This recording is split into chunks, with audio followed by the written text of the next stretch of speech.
Hello दोस्तों, कैसे हैं आप सभी का स्वागत है सरदा सैली ट्यूटोरियल पर। दोस्तों आज हम लोग देखिए लेडीज़ पैंट की कटिंग करने वाले हैं, जिसकी मेज़रमेंट कुछ इस तरह से दी हुई है। तो दोस्तों लंबाई है हमारी 35 इंच, हिप है हमारी जो है 35 इंच है, और बॉटम या मोहरी जो है पैंट की वो है 12 इंच है। तो इस तरह से हमारी नाप है। तो इन तीन नाप की ही सहायता से दोस्तों हम अपनी पूरी पैंट की कटिंग करेंगे। तो देखिए कुछ इस तरह से मैंने लंबाई में फैला लिया है, इसको अपने राइट साइड से फोल्ड करके रखा है। बंद भाग आगे की तरफ भी कर सकते हैं और खुला भी भाग कर सकते हैं, दोनों ही। और फिर दोस्तों ऊपर से देखिए राइट इंच पे हमने क्या किया, पहले सीधी सीधी लाइन का मार्जिन लगा लिया ताकि फैब्रिक हमारा बराबर हो सके। और 2 इंच पे हमने निशान लगाया है बेल्ट के लिए, जो कि हमारा फ्रंट का पार्ट की कटिंग हो रही है। अब हमें दोस्तों इसकी लेनी है लेंथ। लेंथ हमारी कितनी थी दोस्तों, 35 इंच थी। तो हमें बेल्ट की लाइन के नीचे हमें 35 इंच रखते हुए यहाँ पे निशान लगा लेना है।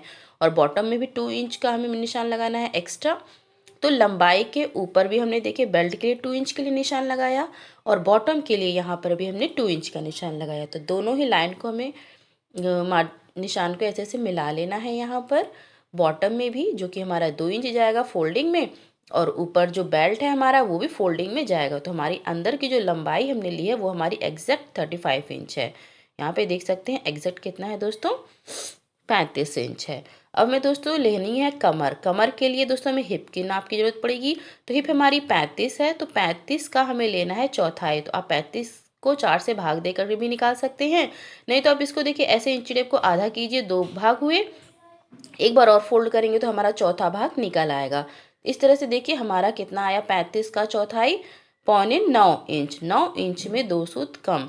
तो ऐसे हमें एक निशान यहाँ पे लगाना है कमर के लिए, और 1 इंच और हम मार्जिन लेंगे जो कि हमारा स्टिचिंग में जाएगा, आधा आधा इंच दोनों साइड पे। इस तरह से हमें कमर का निशान लगा लेना है।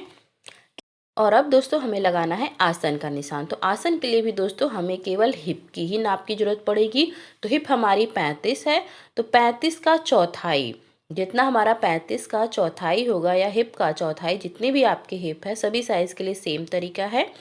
तो आसन के लिए हम अपनी हिप का चौथा भाग लेंगे। तो हमारा 9.25 इंच आया था, उसमें हम 3 इंच और ऐड करेंगे तो हमारा आ जाएगा 10.10, 11.5, 12.5, यानी 12 इंच में 2 सूत कम।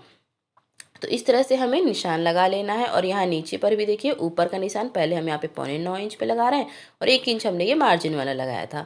तो यहाँ पे दोस्तों आसन के लिए देखिए लंबाई में हमें ऐसे निशान लगा लेना है कुछ इस तरह से। और अब हमें क्या करना है, यहाँ पे देखिए मैं आपको मेजरमेंट लिख देती हूँ। हिप का चौथाई प्लस 1 इंच, और आसन हम कितना लेंगे, यहाँ पे भी हम लेंगे हिप का चौथाई प्लस 3 इंच। यहाँ पे हिप का चौथाई प्लस 3 इंच। तो सॉरी दोस्तों, यहाँ मैंने कमर लिख दिया, लेकिन हमें लेना था हिप। तो यहाँ पे हिप लिखेंगे हम। हिप का हमने चौथाई लिया है, हिप का चौथाई प्लस 3 इंच। यहाँ पे भी हमने हिप का चौथाई लिया है। तो कोई नहीं दोस्तों, थोड़ा हो जाता है कभी कभी। तो ये हमारी कमर भी हिप का चौथाई 1 इंच, और आसन हमारा हिप का चौथाई प्लस 3 इंच पे हमने लंबाई ली है। अब हमें दोस्तों क्रॉच एरिया के लिए लेना है मार्जिन। तो क्रॉच एरिया के लिए हम लेंगे दोस्तों यहाँ पे 2.5 इंच, यानी कि 2.5 इंच पे हमें निशान लगा लेना है। 2 इंच और हाफ इंच ऐसे हमें यहाँ पे हल्का सा 2 सूत हमें डाउन रखना है, लाइन को बिल्कुल सीधा नहीं रहेगा, इस तरह से। और अब हमें देना है, देखिए इसके 3 भाग करने हैं कुछ इस तरह से, और नीचे वाले भाग से पॉइंट से हमें देखिए ऐसे राउंड शेप लगा देना है, जो कि हमारा आसन बन के रेडी हो जाएगा इस तरह से। अब हमें दोस्तों देखिए ये जो हमारा यहाँ पर है, पूरी हमें देखनी है इसकी लंबाई, यहाँ से यहाँ तक की।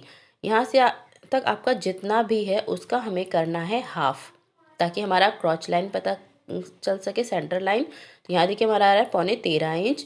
तो 13.5 इंच का ऐसे जस्ट आप इंची टेप से आधा कर दीजिए, और यहाँ से आपका जितना आता है, तो देखिए हमारा आ रहा है 6.5 इंच में भी 2 सूत कम, मतलब 6 इंच और 0.25 इतना आ रहा है। तो इतना पहले निशान लगा के हमें यहाँ पे इसका सेंटर लाइन लेना है। यहाँ पे देखिए 6.5 इंच में 2 सूत कम करते हुए ऐसे हमें निशान लगा लेना है पहले, क्योंकि ये सेंटर लाइन बहुत ही ज़्यादा इंपॉर्टेंट है दोस्तों यहाँ पे।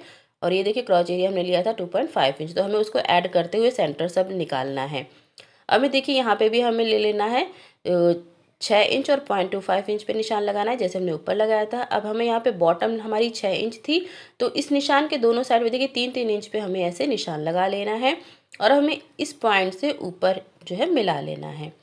देखिए कुछ इस तरह से हमें ये स्केल लेनी है, और फिर हम ऐसे मिला देंगे। अगर आपके पास नहीं है तो आप इंची टेप रखते हुए फिर आप हल्का सा राउंड शेप दीजिएगा। ऐसे हमें यहाँ पे पूरा बॉटम तक मिला, और यहाँ पे कॉर्नर ना आए तो हमें हल्का सा राउंड शेप लेना है ताकि कॉर्नर ना आए। और यहाँ पे भी देखिए ऐसे ही हमें सेम रखना है। तो देखिए सिलवट आ रही है तो मैं हल्का सा इसको ऐसे प्रेस कर दूँगी ताकि बिल्कुल भी ना आए। और इस तरह से हमें क्या करना है, यहाँ पे भी निशान लगा लेना है पूरा बॉटम तक। तो आई होप कि दोस्तों आप लोगों को फ्रंट पार्ट इतना समझ में आ गया होगा। मैंने बहुत ही आसान तरीके से आपको बताने की कोशिश की है। तो इस तरह से दोस्तों हमें इसमें लेंथ चाहिए होता है, हिप और मोहरी। तो हमारी जो है पैंट कट बन के रेडी हो जाती है इसी नाप से। और मैं दोस्तों करनी है कटिंग। तो चलिए हम ऐसे बराबर से कटिंग कर लेंगे अपनी ही मार्किंग लाइन पे। तो ये हमारा दोस्तों फ्रंट का पार्ट कट गया है। और फिर इसके बाद में दोस्तों हम जो है करेंगे बैक की कटिंग। तो यहाँ पे देखिए आगे भाग हमारा बंद था, तो इसे हम जो है ओपन कर लेंगे कुछ इस तरह से। यहाँ पे ओपन कर लेना है और फिर हमें साइड से ऐसे हल्का सा यहाँ पे राउंड शेप देते हुए ही पूरा कट लगा लेना है। तो ये दोस्तों बहुत ही आसान तरीका है। मैंने इतने सारे तरीके देखे लेकिन मुझे यही तरीका सबसे बेस्ट लगता है, जो कि इजी है और कंफर्टेबल भी रहता है बनाने पर, और कोई हमें प्रॉब्लम नहीं आती है हमारे पैंट में। अब दोस्तों हमें देखिए इसको ऐसे लेना है, आपको दूसरे साइड से फिर ऐसे ही बराबर से बिछा लेना है। तो आप इसमें बंद भाग या खुला भाग कोई भी रख सकते हैं अपने साइड पे, क्योंकि हमारे सारे पार्ट्स जो है अलग अलग होते हैं, कोई भी पार्ट इसमें ज्वाइंट नहीं होता है। तो इस तरह से हमें बराबर से बिछाते हुए देखिए हमें रख लेना है, फिर से पलटते हुए। और यहाँ पे भी देखिए हमने उल्टा साइड ऊपर रखा हुआ है। अब दोस्तों ऊपर से फिर से 2 इंच पर निशान लगाना है बेल्ट के लिए। यहाँ पे हम बेल्ट के लिए निशान लगा लेंगे 2 इंच पर, जो कि हमारा फ्रंट से एक्स्ट्रा जाएगा। तो इस तरह से हमें सबसे पहले यहाँ पे निशान लगाने के बाद में हम अपने फ्रंट के पार्ट को लेंगे। ये देखिए ये हमारा 2 इंच का बेल्ट हो गया कुछ इस तरह से। और अब हमें अपना फ्रंट पार्ट लेना है, इसे खोल लेना है। तो जो हमने लाइन ड्रॉ की है उसके जस्ट नीचे हमें अपना ये फ्रंट पार्ट को बिछा लेना है। देखिए यहाँ किनारे किनारे से हम अपनी आगे की तरफ से बिल्कुल बराबर रखेंगे। यहाँ हमें कोई भी छोटा बड़ा नहीं करना है, और जितना भी एक्स्ट्रा होगा वो हम पीछे के साइड से करेंगे। तो और ऊपर से देखिए यहाँ से हमें 2 इंच पे निशान लगाना है। ये जो कि हमारा क्रॉच एरिया बैक में जाएगा 2 इंच ऊपर, जो कि हमने बेल्ट में लिया था बिल्कुल सेम तरीके से। यहाँ पे किनारे पे फिनिशिंग के लाइन दे सकते हैं ताकि अगर का फैब्रिक 19-20 है तो बराबर से आ जाए। तो इस तरह से दोस्तों ये हमने ऊपर बेल्ट ली फ्रंट बैक पार्ट के लिए। यहाँ पे देखिए 2 इंच पे मार्जिन का निशान लगाया, और यहाँ पे भी हमने सेम 2.5 इंच पे निशान लगाया है यहाँ पे बिल्कुल सेम इसी क्रॉच लाइन के सीधे आगे एक्स्ट्रा। और अब हमें क्या करना है दोस्तों, यहाँ पर भी स्केल से ऐसे रखते हुए सीधी लाइन ड्रॉ करनी है। और फिर तो दोस्तों इस तरह से हमें यहाँ पे भी सीधी लाइन ड्रॉ कर लेनी है। और फिर इसके भी हमें देखिए 3 भाग करने हैं फिंगर से पूरी लाइन के, और नीचे वाले पॉइंट से हमें क्या करना है, ऐसे हल्का सा राउंड शेप दे देना है। तो ये हमारा बैक में हो जाता है क्रॉच एरिया इस तरह से निकलता है, जो एक्स्ट्रा हम 2 इंच लेते हैं फ्रंट से यहाँ पे। और यहाँ पे भी देखिए हमें 2 इंच पे निशान लगाना है। पूरा बॉटम तक हम ऐसे ही 2 इंच पे निशान लगाएंगे। और फिर इसके बाद में हमें स्केल लेकर के यहाँ पे लाइनिंग कर देनी है, 2 इंच की एक्स्ट्रा मार्जिन देनी है जहाँ पे। ऐसे ही देखिए हमें बराबर से लाइन ड्रॉ कर लेनी है। अगर आपके पास दोस्तों स्केल नहीं है तो आप इंची टेप रख कर भी वहाँ पे हल्का सा राउंड शेप दे सकते हैं। तो ये देख सकते हैं दोस्तों, अब हमें करनी है कटिंग। और लेकिन उससे पहले दोस्तों देखिए यहाँ पे कमर में हमें क्या करना है, जो हमने 2 इंच एक्स्ट्रा बेल्ट ली थी हम अपनी आगे की तरफ से देखिए कॉर्नर से मिलाएंगे, और ऊपर के कॉर्नर को ऐसे तिरछा हमें यहाँ पे लाइन ड्रॉ करनी है। इस चीज़ को हमें करने के बाद में दोस्तों फिर हमें अब करनी है कटिंग। तो इस तरह से हमारी बैक की पूरी ड्राफ्टिंग कंप्लीट हो जाती है। तो चलिए दोस्तों हम लोग कर लेते हैं कटिंग, और फ्रंट पार्ट को हम हटा देंगे। तो आई होप कि दोस्तों आप लोगों को आज की वीडियो पसंद आई होगी और समझ में भी आई होगी जिस तरह से मैंने समझाया। और वीडियो पसंद आई तो फ्रेंड्स कमेंट ज़रूर कीजिएगा, लाइक कीजिएगा, और चैनल पर नए हों तो चैनल को सब्सक्राइब भी कीजिएगा। इस तरह से दोस्तों जो हमने निशान लगाया था आखिरी का, उस पर हमें बराबर से कटिंग कर लेनी है। तो ये बहुत ही आसान सा मेथड है दोस्तों ट्राउज़र कटिंग का, और आप इसे देख करके आराम से कट कर सकते हैं, कोई भी प्रॉब्लम नहीं आती है। और बस इतना ध्यान रखिएगा कि जब भी हम फैब्रिक पर निशान लगाएं तो वो हमेशा उल्टा हो। इस बात का हमें कुछ छोटी छोटी बातों का ध्यान देना पड़ता है, और बेल्ट का ध्यान देना है बैक में।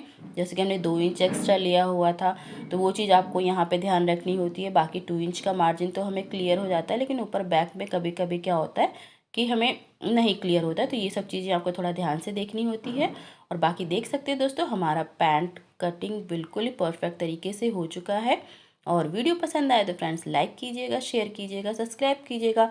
मिलते हैं आप सबसे फिर से एक नए वीडियो में।